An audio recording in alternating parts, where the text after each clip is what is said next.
नमस्कार दोस्तों, स्वागत है आप सभी का आपके अपने YouTube चैनल द ज्ञान कुंभ में। और ये है द ज्ञान कुंभ की स्पेशल सीरीज कक्षा परिचर्चा।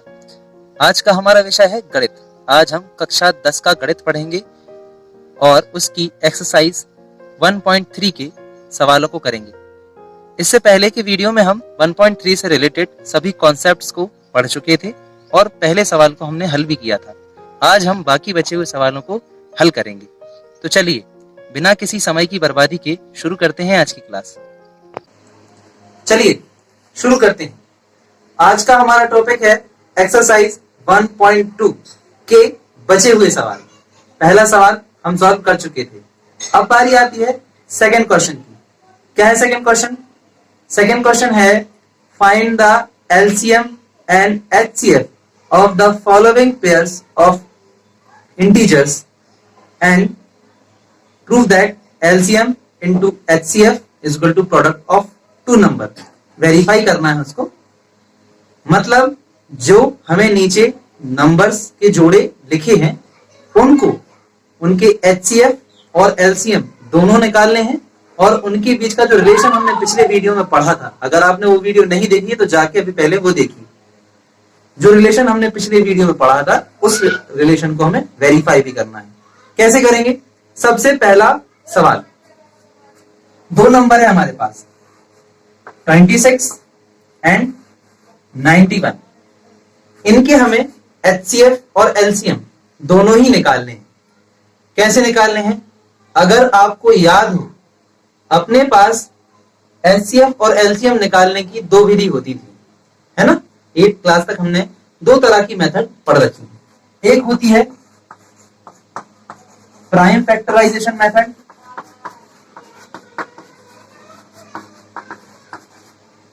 और दूसरी होती है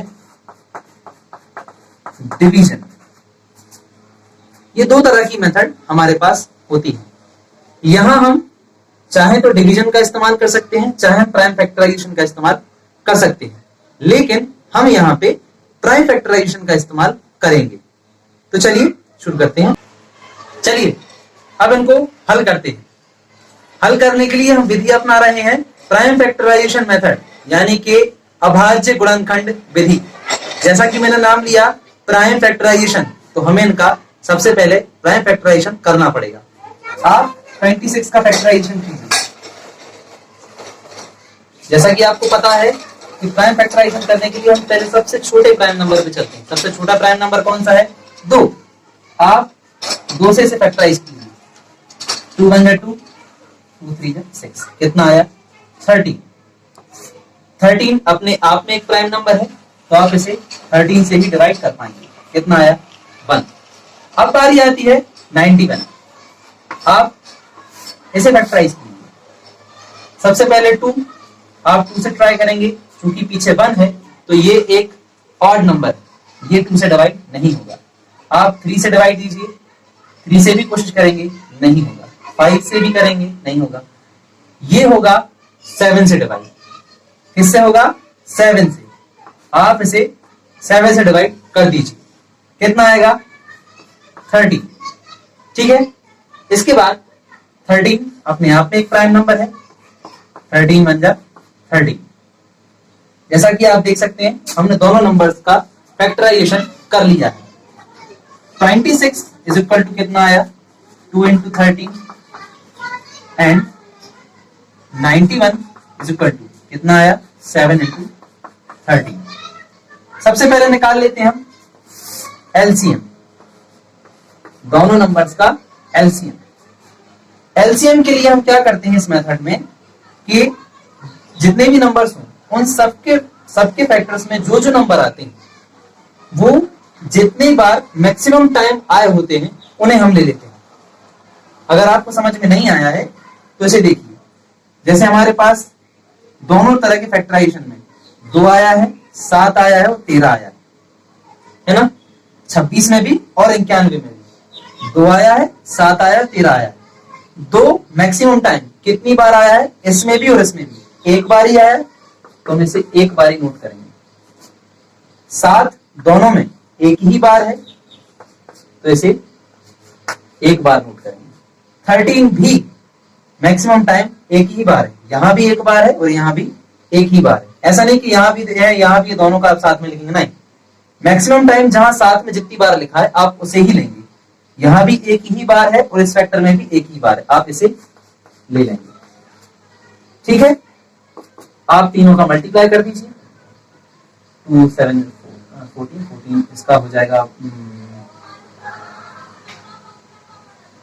14 इंटू 13। अब आप इसका मल्टीप्लाई कर दीजिए तो 52 एंड 5 182, ये आपका आंसर हो जाएगा। ये आ गया आपका एलसीएम। अब बारी आती है एचसीएफ की। एचसीएफ बड़ा सिंपल है, दोनों फैक्टर्स में जो नंबर कॉमन हो, यानी कि जो भी फैक्टर कॉमन आया हो, यहां साफ साफ हमें 13 कॉमन दिख रहा है, ये एचसीएफ है। एचसीएफ इक्वल टू कितना आया 13। ठीक है, तो ये तो निकाल लिया हमने एचसीएम और एचसीएफ। अब हम इनके रिलेशन को वेरीफाई करेंगे। चलिए अब इनके रिलेशन को भी हम झट से वेरीफाई कर लेते हैं। सबसे पहले रिलेशन क्या था, अगर आप लोगों को पिछले वीडियो का याद हो तो एलसीएम इंटू एचसीएफ बराबर होता था ये प्रोडक्ट ऑफ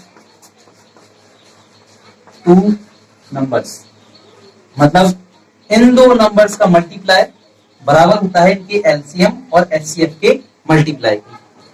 इनका एलसीएम क्या है हमारे पास 182, ठीक है, और इनका एचसीएफ कितना है 30। पहले आप इसको सॉल्व कर लीजिए, कितना आया इसका, इसको आप जब सॉल्व करेंगे तो इसका आएगा 2366। ठीक है, इसके बाद बारी आती है इसकी प्रोडक्ट ऑफ टू नंबर, यानी कि 26 इंटू 91।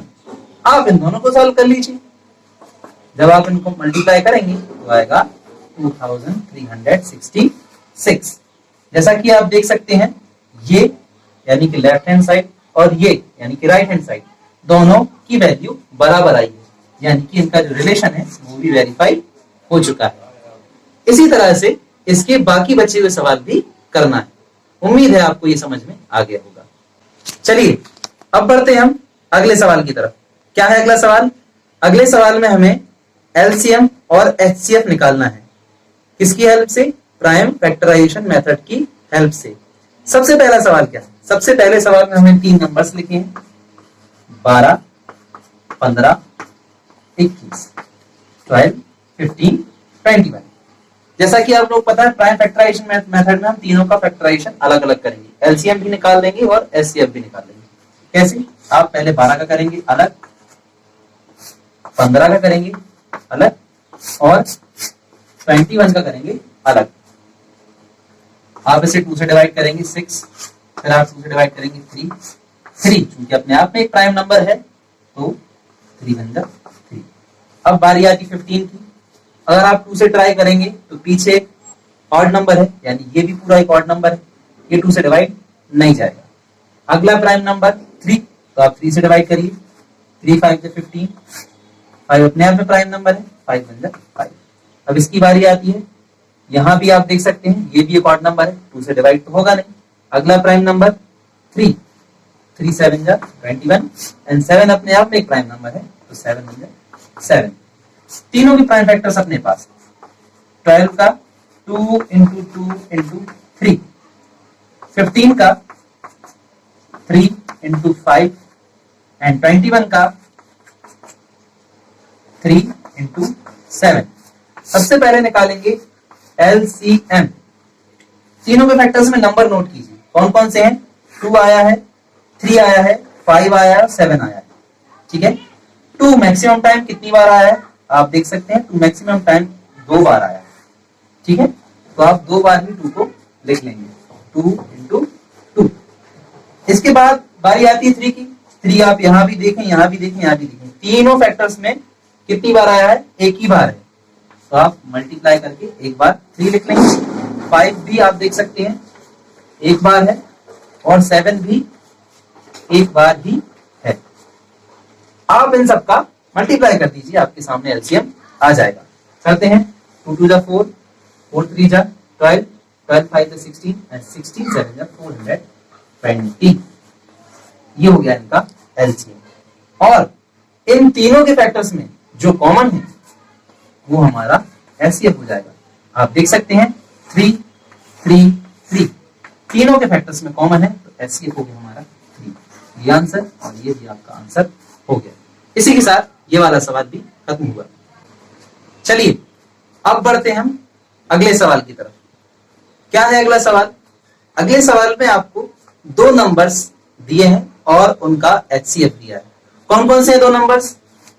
306 एंड 657। इन दोनों का आपको एचसीएफ दिया। एचसीएफ ऑफ 306 एंड 657 कितना है? 9। आपको इनका एलसीएम फाइंड करना है। अगर आपको रिलेशन याद हो तो अपन लिख लेते हैं, एलसीएम इनटू एचसीएफ, ठीक है, एंड प्रोडक्ट ऑफ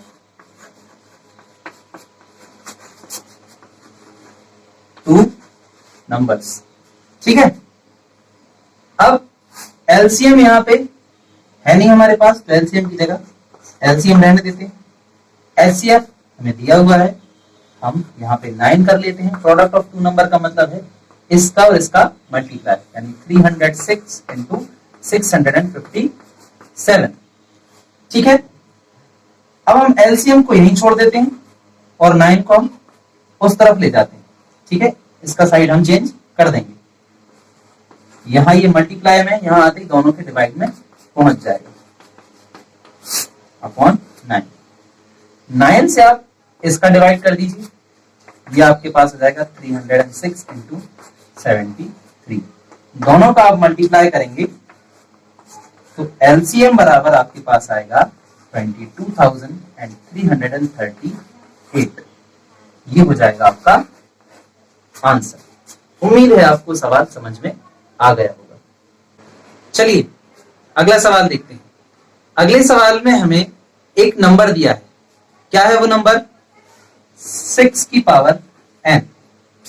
इस नंबर के लिए हमें चेक करना है कि अगर हम n की कोई वैल्यू रखें जो कि एक नेचुरल नंबर हो, तो ये एक ऐसा नंबर बन जाएगा जो कि 0 पे एंड होता हो। ये हमें चेक करना है, क्या ऐसा पॉसिबल है? चलिए देखते हैं। अगर आप n को छोड़िए, 6 को फैक्टराइज करें तो ये कुछ 2 इंटू 3 में फैक्टराइज होगा, यानी यहां 2 की पावर n और 3 की पावर n करके लिखा जा सकेगा, ठीक है। अगर आपको पता हो कि 0 पे यदि कोई नंबर एंड होता है तो वो 5 से कंपलसरी डिवाइड होता है, और यहां हम देख सकते हैं कि फैक्टर में 5 है ही नहीं, यानी कि यदि हम n की कोई भी नेचुरल वैल्यू रख दें, कोई भी नेचुरल नंबर यहां पे रख दें, तो वो 0 पे एंड नहीं होगा। अगर अभी भी आपको ये बात समझ में नहीं आई है तो इसको हम प्रैक्टिकली भी कर सकते हैं। नेचुरल नंबर की बात आई तो कुछ नेचुरल नंबर ले लेते हैं, 1 2 3। ये हमने 3 नेचुरल नंबर लिए और अलग अलग बार हम इसे रख के भी देखेंगे। 6 की पावर 1 यानी 6, क्या ये 0 पे खत्म हुआ? नहीं। आप 2 रखिए, 6 इंटू 6 यानी 36, क्या ये भी 0 पे एंड हुआ? नहीं हुआ। आप 3 रखिए, 6 इंटू 6 इंटू 6 216, क्या ये 0 पे एंड हुआ? ये भी 0 पे एंड नहीं हुआ। तो आप कोई सा भी नेचुरल नंबर यहां n की जगह आप रख देंगे, तब भी यहां एंड ये 0 पे नहीं होगा। तो इस प्रकार हमारा ये सवाल हल हुआ।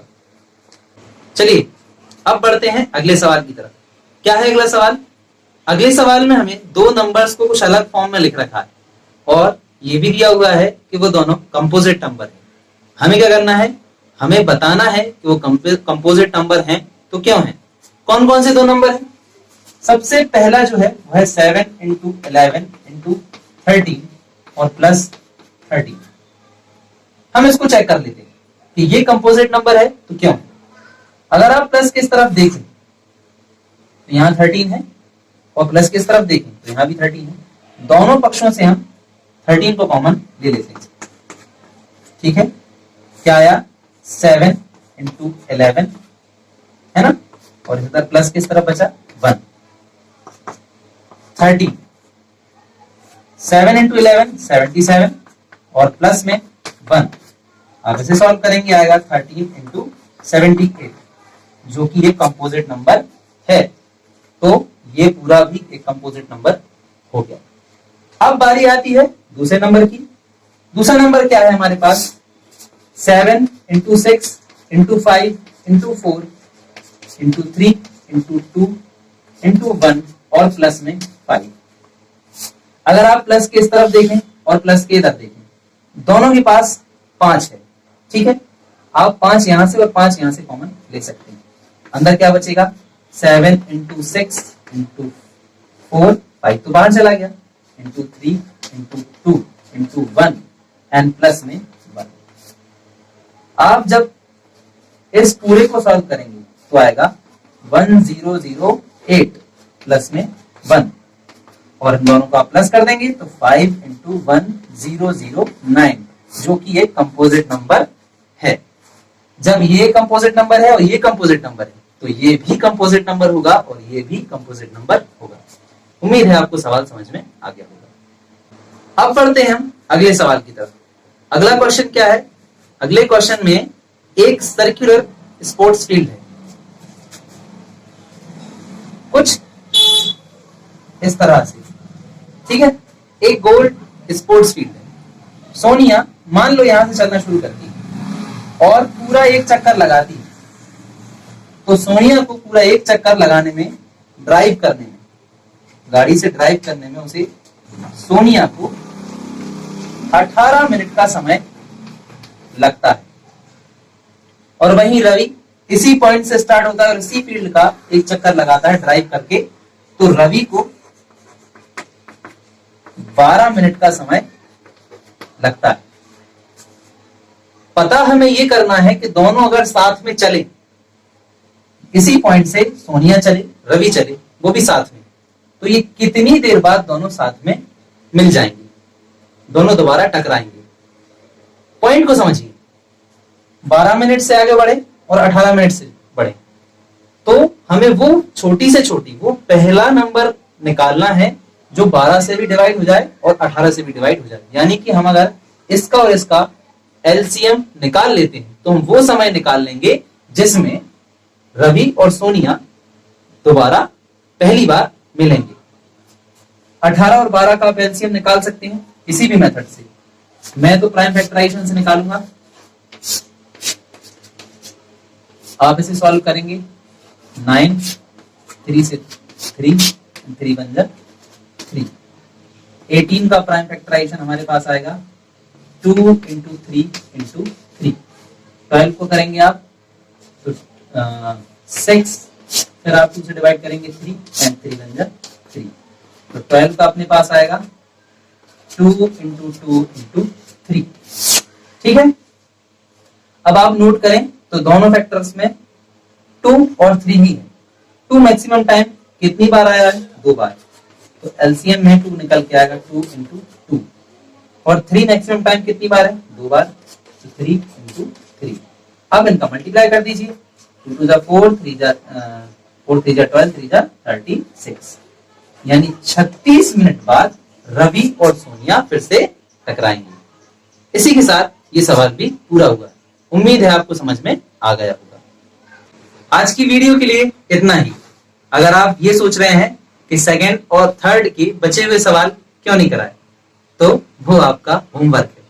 होमवर्क में आप सेकंड के बचे हुए सवाल और थर्ड क्वेश्चन के बचे हुए सवालों को करेंगे।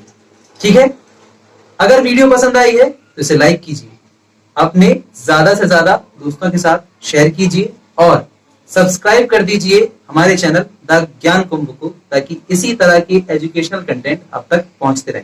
धन्यवाद।